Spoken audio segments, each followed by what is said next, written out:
Isang mapagpalang araw po sa ating lahat mga kanter. Another day, another adventure. Mamamana ulit tayo sa ating favorite spot. Diyan po tayo papunta sa pinakadulo.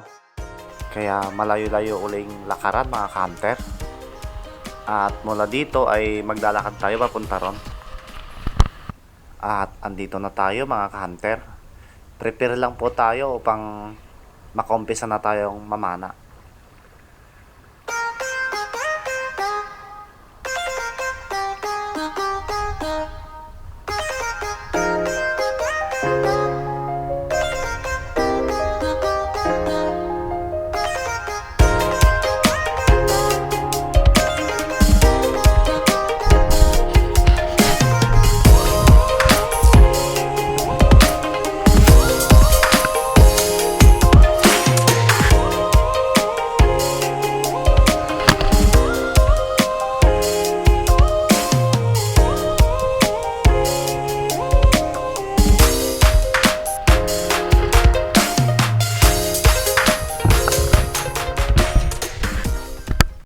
At dito sa mababaw na part mga ka-hunter ay may napansin tayong grupo ng mga ilag.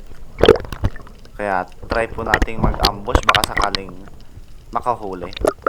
At dito may kalabuan konti ang tubig mga ka-hunter, kaya kung ano man ang isdang lumapit o pwedeng panahin ay panahin na natin. Dito lang naman sa mababaw na part mga ka-hunter medyo may kalabuan ng tubig, pero sa bandang gitna ay malinaw na. At dito ay nagtry tayong mag fish call baka sakaling mapansin tayo at lumapit.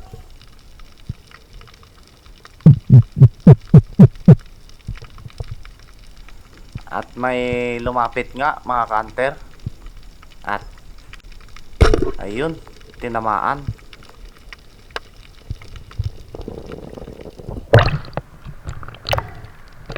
Ito yung maliliit na ilak mga ka-hunter, o ang tawag dito sa amin ay pangbangsit. Malaki-laki na rin to mga ka-hunter. Nasa 3 to 4 grams na po ito.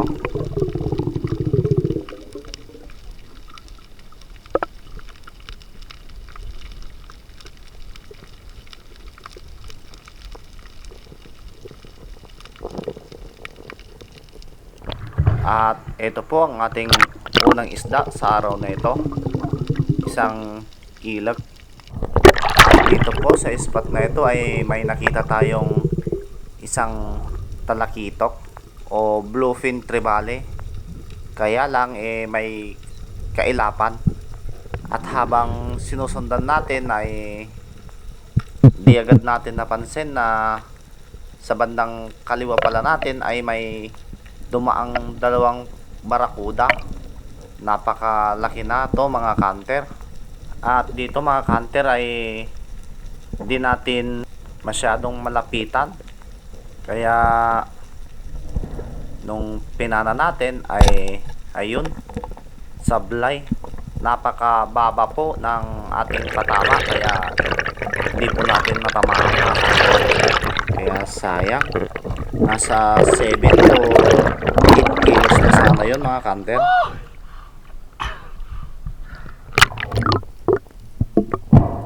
At dito sa bandang unahan po ay may nagpakitang talakitok uli mga kanter.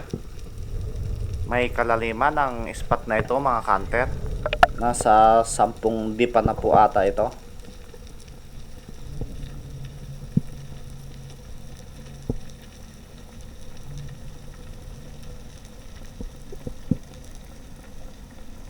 At tinamaan natin mga kanter. Parang maliit tingnan yung isda dito mga kanter, pero asa 1 kilo mahigit na po yan.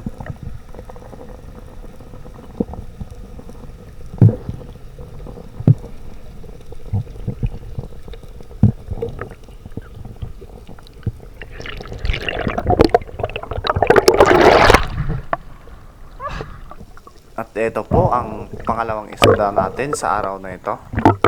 Isang bluefin trevally o talakitok.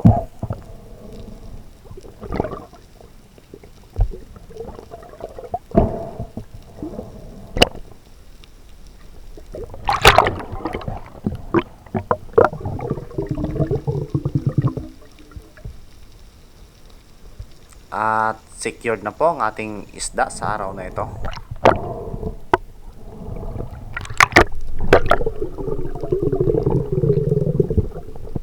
At dito naman po sa spot na ito, sa unahan lang ng pinagpanahan natin ng talakitok, ay may napansin tayong malaking mulmol o parrot fish.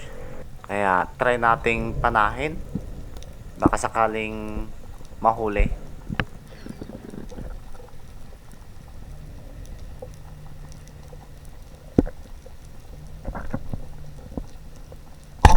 At ayun, sablay mga kanter.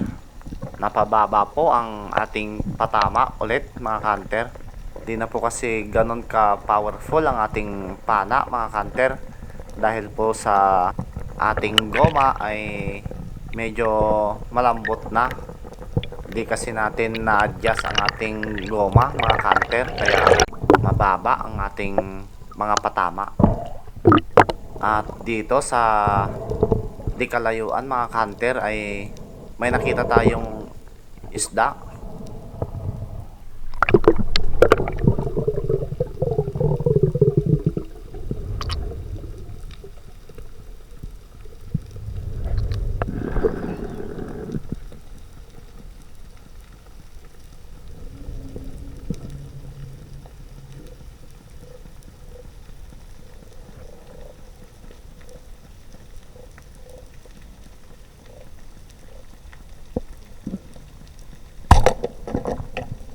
At ayun, tinamaan natin mga kanter. Iilan lang po ang ganitong isda sa spot na ito mga kanter.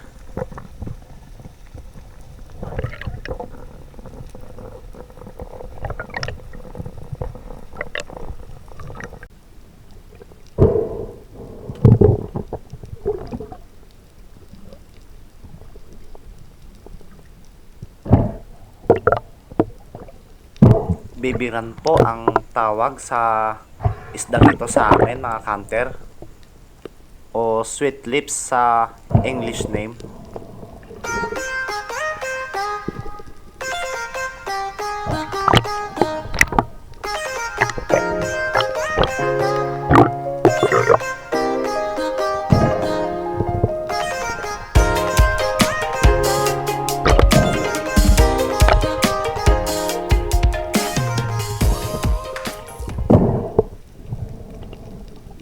At ito ang pangatlo at panghuling isda natin sa araw na ito mga kanter.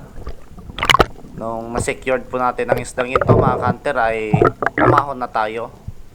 Gawa nga ng ilang oras na rin tayong sumisisid.